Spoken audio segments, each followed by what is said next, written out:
बनारस अस्ती घाटावर सकाळी गंगा आरती होत होती। सगळीकडे फक्त घंटा आणि आरतींचा आवाज घुमत होता। आरती पाहण्यासाठी भाविकांची गर्दी झाली होती आणि गंगेत स्नान करून दर्शन घ्यावे तिथलं वातावरण खूप निवांत होतं। आरती आणि शंखनादाचा आवाज शांततेची सुखद अनुभूती देत होता। आरती संपली, मीही आरतीमध्ये सामील झालो होतो। आज मी पहिल्यांदा बनारसला आलो आहे। मी बनारसबद्दल खूप ऐकलं होतं। मला कोणीतरी सांगितलं होतं की बनारस असं शहर आहे जिथे प्रत्येक रस्त्यावर आपुलकीची भावना वाटते, इथल्या घाटावर शांतता वाटते। हे शहर असे आहे की कोणीही याच्या प्रेमात पडू शकेल। इतकं ऐकून मलाही वाटलं की हे शहर काय आहे ते पाहूया। बनारस खरंच असं आहे का? मला जी शांतता हवी आहे ती खरोखरच इथे गंगा घाटात मिळते। पंडितजींनी मला आरती दिली आणि मी आरती करून आशीर्वाद घेऊन तेथून निघायला लागलो। पण अचानक माझ्या कानावर घुंगरांचा आवाज पडला। मी घाटाच्या खाली असलेल्या पायऱ्यांकडे पाहिले।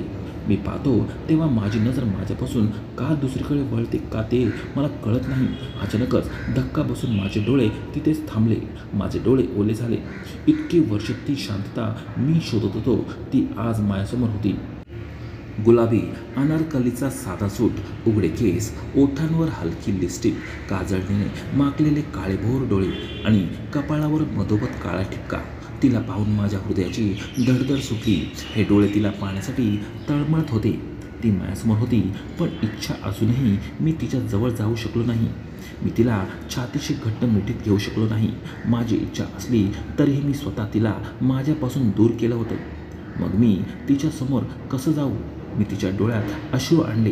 प्रेम नाही तर द्वेष असेल माझ्याबद्दल तिच्या मनात। मी तिच्या हृदयात ज्या डोळ्यात मी प्रेम पाहिलं होतं त्या डोळ्यात मला स्वतःबद्दल दोष कसा दिसतो? खरं सांगायचं तर मी तिला जाऊन मिठी मारून रडावंसं वाटत होतं। इच्छा नसतानाही मी पावलं उचललो, घाटाबाहेर वळसा घेतला आणि तिथून निघालो। हा आपल्या कहाणीचा हिरो देव अग्निहोत्री। देव बाहेर आला आणि त्याच्या गाडीत बसला। तेथून त्याची गाडी निघाली। एक काळी कार त्याच्या पुढे होती आणि दुसरी त्याच्या मागे होती। हे पाहून कोणीही म्हणू शकेल की देव नॉर्मल बॅकग्राऊंडचा नाही। कारमध्ये, सर आज मिस्टर मल्होत्राबरोबर मीटिंग आहे, तुम्ही इथून सरळ जाऊ शकता की हॉटेलवर जाऊ शकता? कारच्या पुढच्या सीटवर बसलेला मुलगा विचारत होता। तो देवचा असिस्टंट होता। हां, उद्याची मीटिंग ठेव, आजची माझी सर्व मीटिंग पुढे ढकल। देवने नुकतीच गाडी हॉटेलच्या दिशेने वळवली। गाडी हॉटेलसमोर येऊन थांबली। देव गाडीतून उतरला आणि त्याचा बॉडीगार्ड सोबतच आत गेला। घाटाच्या पायऱ्या चढून ती मुलगी पंडितजीकडे आली। तिचे वय 27 वर्ष असेल। उंची 5 फूट 5 इंच, गोरा दुधाळ रंग, मार्शमेलोसारखे छोटे नाक, गुलाबी ओठ, कमरेपर्यंत लांब काळे केस, गोल डोळे आणि त्या डोळ्यात अनेक गोष्टी लपल्या होत्या। ती अगदी निरागसपणे पंडितजींचा जवळ उभी राहिली आणि तिच्या चेहऱ्यावर गोड हास्य पाहून पंडितजींनी पूजा करून प्रसाद दिला आणि म्हणाले, काय झालं बाळा, आज तू खूप उशीर केलायस? आज आरती संपली आणि तू आता आलीस? अहो पंडितजी, आज मला खूप उशीर झालाय। आज आमच्या गुड्डूने म्हणजे तिचे स्कूटर मला वाटेत फसवले आणि ती मिस्त्रीच्या दुकानाजवळ थांबून खूप कष्टाने मी धावत आले, पण तरीही वेळेवर पोचले नाही। त्या मुलीने पंडितजीकडून पूजेचे ताट घेतले, डोके टेकवले आणि पंडितजींचा चरणांचा स्पर्श करून आशीर्वाद घेतला आणि पंडितजींनी हसून तिच्या डोक्याला हात लावला आणि तिथून मंदिरात गेले। तुझ्या गुड्डूमुळे माझं वजन कमी झालं आहे बाळा। मी आई शपथ घेतो की मी तुझ्याकडूनच माझ्या तब्येत वाढवायला पैसे घेईल। त्याच्या मागे उभी असलेली मुलगी अजूनही धडपडत होती। ती त्याच्याकडून प्रसाद घेताना त्याचे बोलणे ऐकून मुलगी हसली आणि म्हणाली, अहो पंडितजी, ज्याप्रमाणे तुम्ही द्राक्षांच्या गुच्छातून एक द्राक्ष काढले तरीही फरक पडणार नाही, त्याचप्रमाणे तुमचं 100 किलो वजनातून 5 द्राक्ष काढले मग काही फरक पडणार नाही, असं ती म्हणाली। ती हसली आणि तिथून पुढे निघाली। पंडितजी पिहूच्या पाठीमागे आले आणि तिला म्हणाले, अच्छा असं आहे का बाळा, जास्त उड्या मारू नकोस। आणि तुला कोणी सांगितलं की आम्ही 100 किलोचे आहोत? आम्ही इतके सडपातळ ट्रिम आहोत। आम्ही फक्त 65 वर्षाचे आहोत। 100 kg आम्ही नाही। जर तुम्ही म्हणता ते आम्ही 100 kgचे आहेत तर तुम्ही आमच्या जाहीर अपमान का करताय? पिहू आणि दोघींनी वाद घालू लागले आणि तिथून बाहेर आले। तेवढ्यात पिहूच्या पायाला काहीतरी लागले आणि तिने ती किचन उचलून पाहिली। आणि त्यावर देव हे नाव लिहिले होते. हे नाव ऐकताच शेजारी उभा असलेल्या मुलीने ते तिच्या हातून घेतले आणि त्याकडे पाहू लागले. हा किचन पाहून तिचे डोळे ओले झाले होते. ती काहीच बोलली नाही आणि तिथून निघून बाहेर आली. पिहूला काही समजले नाही आणि तिच्या मागे धावत तिचे नाव पुकारत तीही बाहेर आली आणि धीर देत म्हणाली, अगं थांब की जरा, असं का पळत आहे शिवानी? थांब यार, तुझ्या इतका पाठलाग करत आहे मी तुझ्या पाठीमागून पळत येऊ शकत नाही. शिवानीने रिक्षा थांबवली आणि पिहूकडे बघत ती म्हणाली, चल उशीर होत आहे आपल्याला, पण आश्रमात जायचं आहे. आज प्रियाचा वाढदिवस आहे. आपण नाही गेलो तर तिला राग येईल. चल पटकन बस. तिचं बोलणं ऐकून पिहू गाडीत बसली आणि दोघेही तेथून आश्रमाकडे निघाले. आपल्या या कथेच्या नायिका शिवानी देव हॉटेलमध्ये आला. त्याच्या पाठोपाठ त्याचे काही बॉडीगार्ड, समर त्याचा असिस्टंट. देव त्याच्या VIP रूमकडे गेला. रूममध्ये येताच देवने शर्ट काढून सोफ्यावर ठेवला, गळ्यातल्या टाय सैल केला, हात वर करून खिशात हात घातला आणि खिडकीजवळ जाऊन उभा राहिला. तो डोळे मिटताच त्याला बाहेरून येणाऱ्या थंडगार वाऱ्याची झुळूक जाणवू लागली. देवचे वय 28 वर्ष, उंची 5 फूट 7 इंच, गोरा चेहरा, कपाळावर विखुरलेले केस, हलके निळे डोळे. त्या निळ्या डोळ्यात पाहणारे वेडच होऊन जाईल. चेहऱ्यावर हास्य, ज्यामुळे हृदय पिळवटून जाते. सर्वात सुंदर दिल्लीच्या बॅचलर बिझनेसमॅनमधला एक, रॉयल एंग्लसचे CEO आणि अग्निहोत्री घराण्याचे मोठे वारसदार, आजोबांचे लाडके आणि आईचे आयुष्य, वडिलांचे अभिमान आणि लाखो लोकांचे आदर्श. त्याच्यासमोर लाखो मुलींचे हृदय अविवाहित आहेत की विवाहित आहेत याची एक झलक पाहण्यासाठी आसुसलेली असते. पण आपल्या देवच्या हृदयात फक्त एकच मुलीचे विचार असतो. कोण तुम्हाला माहीत झालं असेल आतापर्यंत? देव डोळे उघडून समोर बघत म्हणाला, तू माझं किती तिरस्कार करतेस हे मला माहीत आहे. मी तुला माझ्यापासून दूर ठेवलं, पण मी स्वतःला खात्री देतो की लवकरच तुला माझी बनवेन. आपले आयुष्य तुला मी रडवलेल्या प्रत्येक अश्रूंची किंमत मोजायला तयार आहे. फक्त एकदा मला माफ कर. मी तुला माझ्यापासून दूर कधीच होऊ देणार नाही. बोलता बोलता तो फोनवर असलेल्या शिवानीचा फोटोकडे पाहू लागला. दुसरीकडे रिक्षात बसलेल्या शिवानीने किचनकडे पाहत मनात म्हटले, देव तुला मी कधीच माफ करू शकत नाही. कधीच नाही. तुझी किचन इथे आहे म्हणजे तू इथेच आहेस. का आला आहेस देव?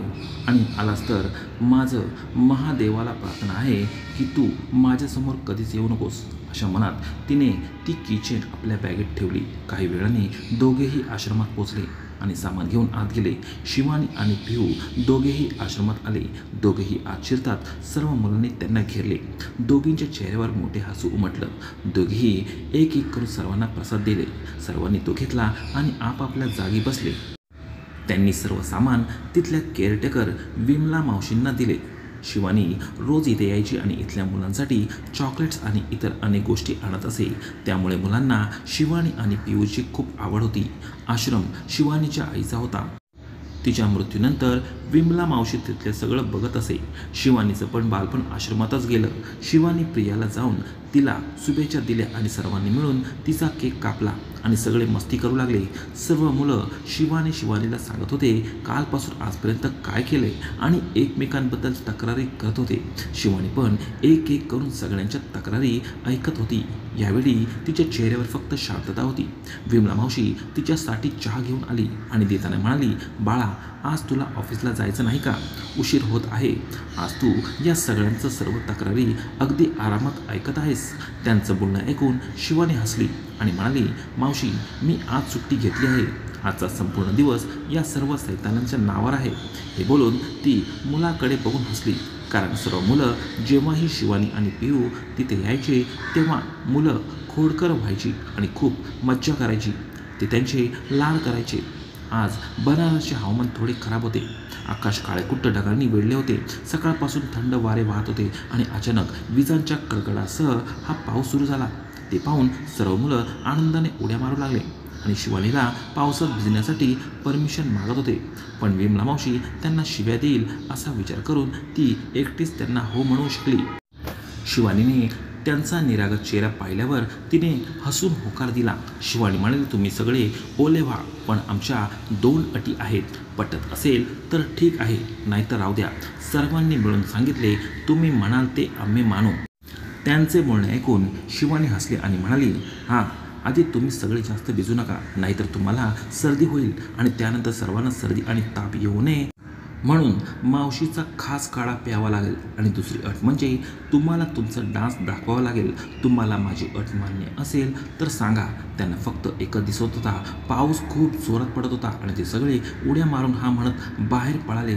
एक लहान मुलगा म्हणाला, प्रिया आपलं गाणं लाव की प्रिया.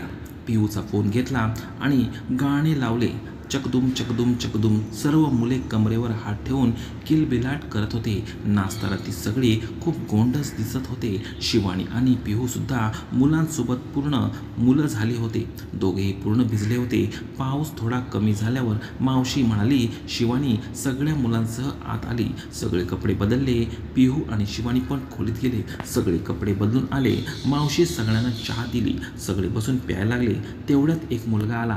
अभय, तू दिल्लीहून कधी आलास? तू आम्हाला सांगितलं सुद्धा नाहीस. शिवानी त्या मुलाकडे बघत म्हणाली.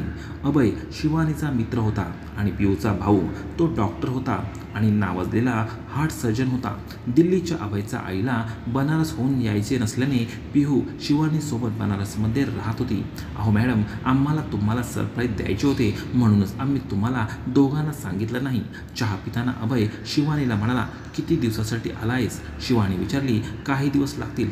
ही केस हँडल करायची आहे, त्यामुळे सरांनी सांगितले की त्यांना माझ्यापेक्षा चांगले कोणी सापडणार नाही म्हणून त्यांनी मला पाठवले. हा तुझ्यापेक्षा चांगले आणि सक्षम हार्ट सर्जन त्यांच्याकडे नाही. तिचं बोलणं ऐकून अभयसुद्धा हसायला लागला आणि थोड्या वेळाने तेथून निघून गेला. रात्र झाली होती आणि पिऊ पण अभयसोबत निघून गेली. शिवानी मात्र आश्रमातच थांबून पोरांना जरा शिक्षण आणि मावशीला कामात मदत करत तिथेच थांबली. दुसरीकडे देव लॅपटॉपवर काम करत होता, पण त्याचे मन त्याच्या कामात एकाग्र होत नव्हते. त्याला अस्वस्थ वाटू लागलं. तो मांडीवर लॅपटॉप बंद करून डोकं धरून थोडा वेळ शांत बसला. फोन उचलला आणि समरला फोन केला. समरने कॉल रिसीव केला. समर, तुमच्यासाठी एक काम आहे. मला एका मुलीची संपूर्ण माहिती हवी आहे. कुठे राहते आणि काय करते सगळे तुमच्याकडे उद्यापर्यंत वेळ आहे. मला सर्व माहिती हवी आहे. मी तुम्हाला फोटो पाठवत आहे. असे बोलून त्याने कॉल कट केला. देव तेथून उठून बाल्कनीत आला. रात्र झाली होती. काही वेळाने घाटावर आरती सुरू झाली. त्याचा आवाज देवपर्यंत पोचत होता. त्याने डोळे मिटले आणि ती शांतता जाणू लागली. तो मनात म्हणाला, शिवानी तुझं बरोबर आहे की या ठिकाणी एक वेगळी शांतता आहे. इथे गंगा आरती आणि आरतीचा आवाज एक अनोखा दिलासा देतो. इथे जे हवं ते मिळालं तरी भोलेनाथचा दाराने कोणी रिकामा हाताने परत जात नाही.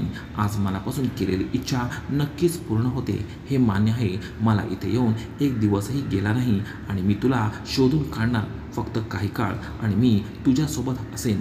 तुला पुन्हा माझी बनवण्यासाठी तू माझ्यावर थोडी रागाव चालते, पण मी सर्व काही ठीक करणार. लवकरच मी तुझं सर्व गैरसमज दूर करतो. त्यासाठी तुझी उदासीनतासुद्धा सहन करतो. पण आता तुला माझ्यापासून दूर जाऊ देणार नाही. असं म्हणत तो तेथून आत आला. दुसरीकडे शिवानी घरी आली होती आणि ती पिहू त्यांच्यासोबत राहत होती. ती आली आणि खोलीत गेली. पटकन कपडे चेंज करून खाली येऊन सगळ्यांच्या सोबत जेवून पुन्हा खोलीत आली. रात्रीचे 11 वाजले होते. तिला झोप येत नव्हती. तिचे डोळे ओलसर झाले. तिने आभाळाकडे बघायला सुरुवात केली. का आई, का माझ्यासोबत असे का होते? जेव्हा मी सर्वात जास्त प्रेम करतो तो माझ्यापासून दूर जातो. आधी बाबा, मग तू, नंतर असं म्हणत ती गप्प झाली आणि मग म्हणाली, रडत रडत, तेव्हा फक्त देव उरला होता ज्याच्यासोबत जगण्याची आशा होती. पण त्यानेही मला सोडले. त्यात त्याचाही दोष नव्हता.